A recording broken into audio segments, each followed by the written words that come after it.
Hi everyone, you're with Tesla Tom and welcome to my YouTube channel where I talk about all things Tesla, electric vehicles and renewable energy. Today we're going to talk about charging cables you need for your Tesla road trip in Australia, and we're going to do that right after this.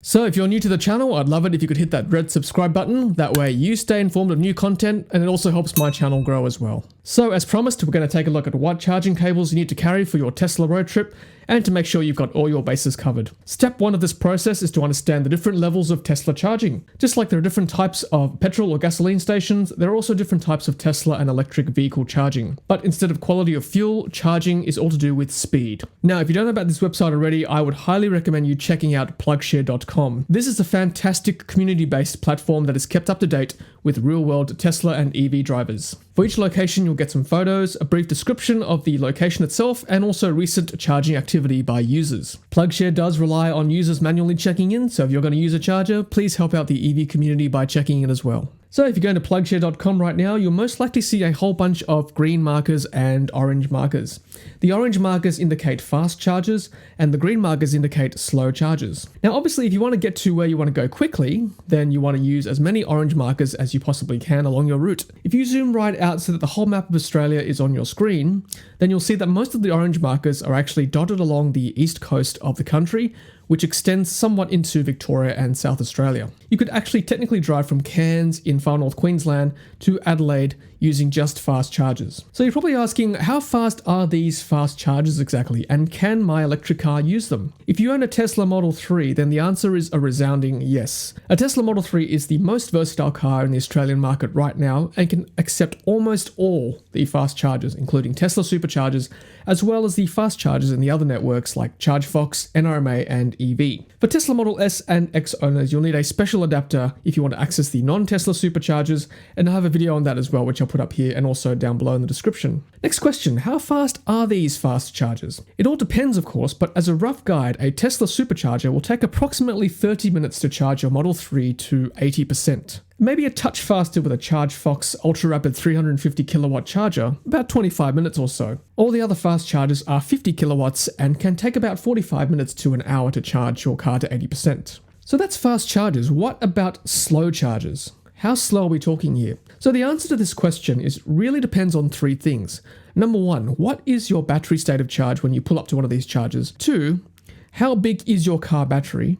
And three, how fast is the charger itself? Without going too much into the numbers, generally speaking, it will take between 4 to 8 hours to charge 50% of your car's battery. So for example, 30 to 80% will take about 4 hours for a Tesla Model 3 performance. Obviously, the bigger your car battery, the longer it takes. For example, a Tesla Model X 100 will take longer than a Model 3 SR Plus. And if the charger is single phase, it'll take longer than a 3-phase charger.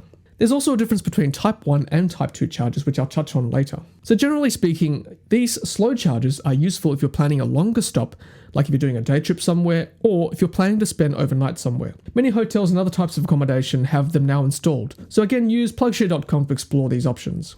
That brings me to my next question. What charging cables do I need to have in my car for a road trip in Australia? Again, this all depends on how much off the beaten track you want to be. If you're happy to stick to the major highways on the east coast, like the Pacific Highway or the Hume Highway, then there'll be a Tesla supercharger every 200 kilometers and you won't need to carry any extra charging cables. If you like to try the non-Tesla fast chargers, like on the ChargeFox or NRMA network, again, if you've got a Model 3, you won't need any extra cables, but if you're in a Model S or X, you'll need the CCS2 adapter. Again, I'll leave a link up here and also in the description below to find out how to install that. Now, if you'd like to utilize some of the slower chargers around the country, again, many of the Tesla destination chargers actually have a tethered cable already, and that'll fit nicely into the Tesla Model 3, S, and X natively.